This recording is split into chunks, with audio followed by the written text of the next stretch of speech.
for WMap, just because the DB side's broken. There's no logic there yet, and just no real support for third-party tools. The third-party integration we have today is mostly one way. With Beef, we've got hooks so that you can load client-side exploits into Beef when you actually inject into cross-site scripting or CS4F or whatnot. There's a billion ways you can tie the two products together through the Beef hooks. Ronin now has full support for Metasploit modules as well. So if you use the Ronin toolkit, it has a bunch of web stuff built into it, and now you can actually chain Metasploit modules into it by calling out the Metasploit wrapper. Nikto added support for Metasploit logging in the last release last week. So another cool tool that has some basic Metasploit support. But if you actually want to use Metasploit to do web app assessments today, you're basically SOL. We've got most of the building blocks. We've got, or not blogs, we're missing persistent storage and automation. We don't have really good DB schemas set aside for it. There's loose integration with other tools, nothing really out there yet. And it's just not good enough. So we're looking at doing web application security testing with Metasploit and even with our commercial products, and we couldn't really find a good way to take what we had today and use it for anything. We're probably an 80% solution, and all the important parts are missing right now. All the glue's gone. So we said, enough is enough, let's do this thing right. But first, why would we spend all of our time working on web app assessments with Metasploit? Metasploit's a server-side pen test tool, it's a client-side pen test tool. What the hell does this have to do with web apps? Why should we even care? Why should we bother? The key thing here is it's an instant delivery platform for 100,000 users. If you write a web testing module, you find a new vulnerability, a new class of vulnerabilities, you run an audit module for that, and we have a strong web app scanner built into Metasploit, you already have 100,000 users for your software. And we take submissions directly from the website and through email. So if you have a cool idea, something you want to test, you want to get feedback from the community, we add it to the tree, you have 100,000 people using it the next day, and you get great feedback. So for us, it's a really good content delivery platform for security tools right now, just because we do have the user base, we do have people using it all the time. It's just a pretty solid way to get code out there right now without having to go through like a mailing list or do a bunch of announcements. We've got a pretty mature module and configuration model. We've got this whole idea of modules and options and parameters and mix-ins, and we're using it for about 6-7 years now, so we're pretty solid with it. It works well. It's pretty well documented as well. Tons of existing code. You can pull code not just from our HTTP libraries and our proxy libraries. Any exploit that you use, or excuse me, any web test you write on the Metasploit socket API will automatically pivot through Meterpreter sessions when you compromise other targets as well. So the cool thing about building like a web app scanner into Metasploit is if you compromise a server through MSO 8067, you can now run web app scan attacks from that server inside the network. So it's all built into the structure and the libraries and the sockets. So it's a really easy way to kind of build tools that can pivot as well. If you want to take, for example, you find a vulnerability in a web application that allows you to upload a binary and then run it. If you're doing this by hand, you can go generate an EXE, create your Trojan, do this, do that. If you're building it in Metasploit, you can actually leverage the payload generation tools we already have. You can just generate a DLL or an EXE or an ASP script or even a jar file directly from the Metasploit API and throw that onto the target and get your shell. So it makes integrating server-side exploits and in basically binary code execution really easy with your web applications. So when you find something like a file upload form that allows you to stick an ASP script on it, you can turn that directly into a shell that you can work with right away. And we've got a pretty solid database backend. Even though the schema isn't there for the web app test yet, we've got a pretty strong structured storage system. We're using it inside the commercial products as well, so we know it works. And finally, we've got a really good data source for attacks, because what better site to look at the logs of than Metasploit.com, as we get hammered so much by so many asshats right now that we've got the biggest database of vulnerabilities to check for on the planet. It's great. So people scan us with everything. I mean, we get scanned by commercial products, open source products, by custom stuff, hit by worms. I mean, our server is just a punching bag for the internet these days. And because of that, we have a really nice database of RFIs. So we took Robert Hansen's RFI database script, a list of RFIs he's seen, scraped through every single log entry in Metasploit.com for the last year, pulled out every other RFI we've ever found, glued them all together, and stuck it into Metasploit. So our RFI database is like about 2 times the size of RSnake's, and it's built in with a generic RFI scanner. So it's really, it's a shotgun approach to getting shells through RFI exploits, but it's built directly on our own log files, which are scanned by who knows what. So I'm not sure how the licensing and legalities work. If someone scans our server with a commercial product that has some secret URL in it, and then we take the URL out of our logs and use that in our product, but it's my server, someone's scanning it, damn it, I'm taking my log files. So that's my approach to it. So moving forward, so what we're trying to do is actually make Metasploit a first-class platform for web application testing. The first target for this is the 3.50 release, October 12th. We're trying to identify the short-term goals to really close the app and get things going right now, and then build a nice roadmap for the long-term goals. And by long-term, this is like Metasploit long-term, which means it's probably within 6 months.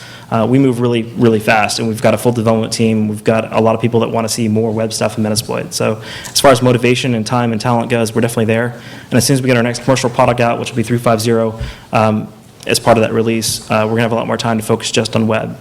So this, I hate doing vaporware talks, but this is vaporware we're actually going to deliver on. So no Duke Nukem here. It's actually going to happen. So the short term, this is actually already out. This is already up and done. So you can play this today. We've got Meterpreter has been ported to Java and PHP. So there's a full-blown Meterpreter implementation, the whole wire protocol, SSL, pivoting, file access, everything done in PHP. So if you have any way you can upload a PHP script, you can actually pivot through that machine and attack other machines through PHP. It's awesome. The same thing works for Java. And the cool thing about the Java one is the Java one works both as a WAR file for a JBoss deployment or Tomcat. It works as a Java applet if you sign it. You now have a Java Meterpreter running as an applet.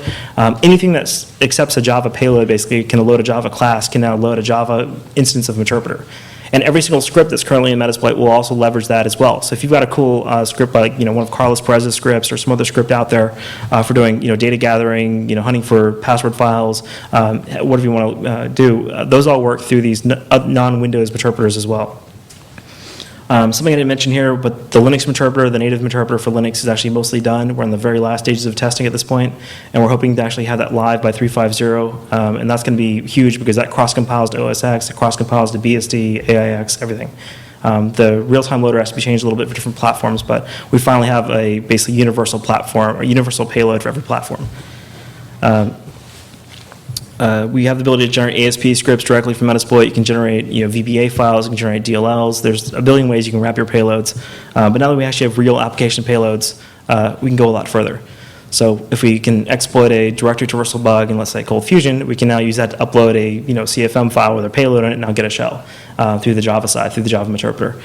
So it's all about finding better ways to leverage web application vulnerabilities, and then once we actually find a way to get code to run or get some kind of payload to be injected to the target,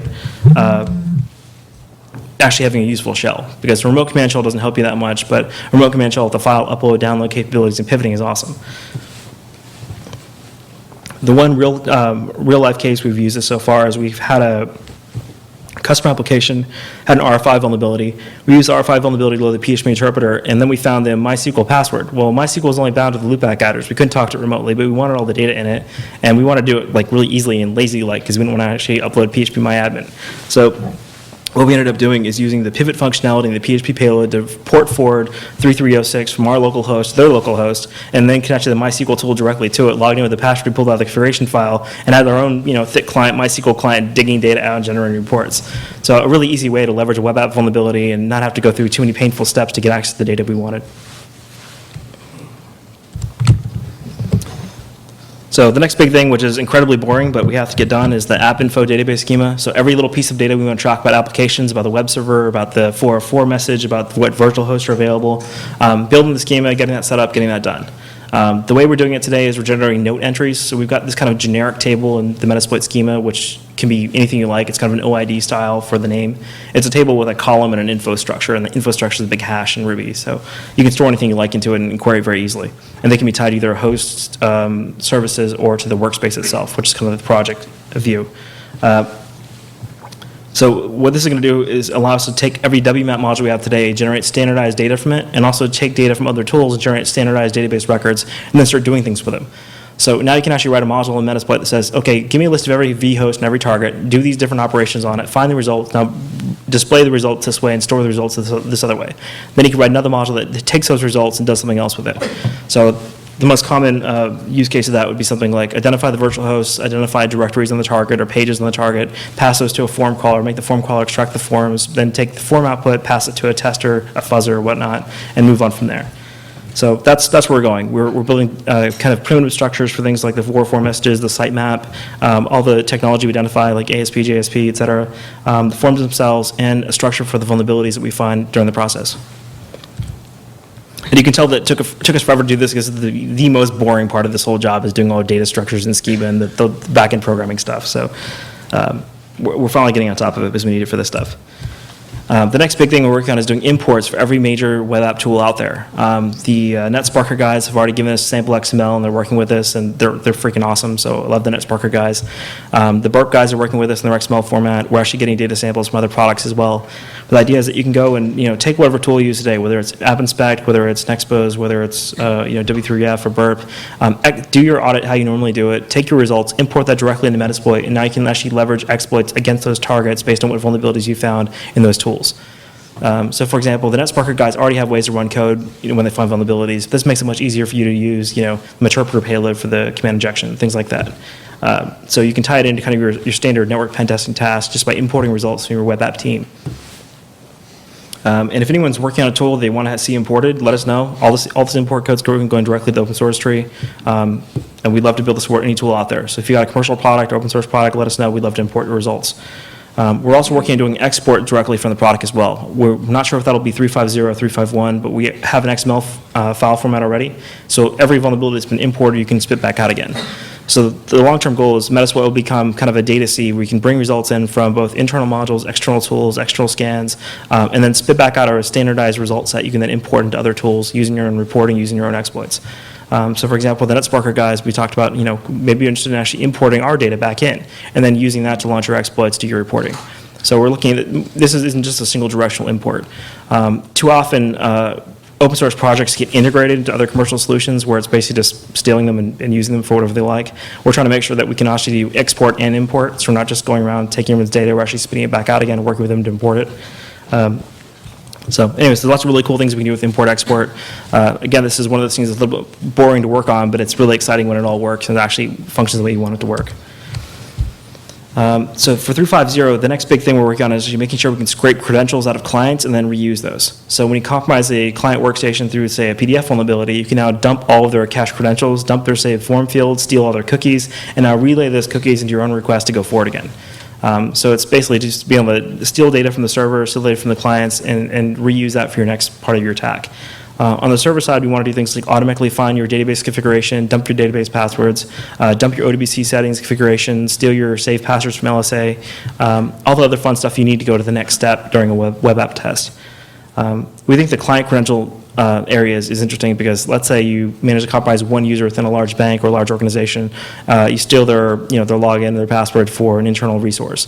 You can then use that login to get into that internal resource and then deface that page, modify that to do a script source to an autopwn instance, and now compromise every internal user that goes to the internal page. There's a lot of really fun attacks you can do by combining client side of a server side with web app with database. I think we're checking out time. I think we're good on time. For Metasploit 351, that's our next release after 350. We usually do about 30 days, but because we're hitting holiday time schedules, we're probably going to split it out a little bit, make it about a month and a half or so. So for this release, the goal is to actually make WMap work again. So taking all the effort that we're doing in 350 with the database types, with the new records, new modules, and gluing it all together so WMap works the way it's supposed to. And the idea here is you basically just do WMap scan, give it a URL, it scans everything, enumerates everything, does content scanning, testing, finds vulnerabilities, finds exploits, generates exploits, runs exploits, gets you shells, installs your screensaver, and you're done. So it should be pretty neat when it all works. And that means adding the front-end scanning tools back into it, so having WMap spider commands, WMap proxy commands, everything else integrated back to the Metasploit console again. And this is probably when we'll do XML export again, so you have basic reporting directly out of the product as well. We're also adding a ton of additional scanning modules to fill in the gaps of what's missing between what we have today in WMap, what we need to actually do all these things that we're talking about. 352, we're shooting for mid-February on this, and the idea of that is actually doing our advanced form testing. So being able to point it at a form, test it, find vulnerabilities, and do really good form testing built into the open source product. Hopefully we'll have automated web app exploitation, so it'll find the bug, generate the exploit, link you the exploit, and call it done. And if it's something like a server-side bug, like RFI, LFI, eval, actually get you a shell, and then move on from there. We also want to start integrating directly with things like Google Dork, so you can actually use Google and other search engines to identify vulnerabilities, then leverage that to actually run your attack and kind of narrow down your web testing. So we're thinking the time frame, this is about right to make it work. The biggest thing here is actually integrating a B-flight capability for client-side exploitation as well. So anytime we find a cross-site scripting or some other way to inject content into a target site, you can then hook any client visiting that site into the Metasploit engine and then run attacks on those clients. You can also use those clients to steal their cookies, to steal their credentials, to relay attacks to other systems. You can throw client-side exploits at every user that happens to hit the site, whatever you want to do. So we're building a full B-Flight capability into the product going forward. What we really want to see is actually have, in the Metasploit console, have a session that's actually a cross-site scripting session, and have commands available like a Meterpreter, but for a web client, basically. So it's going to take a while to make all those things happen, but we think we've got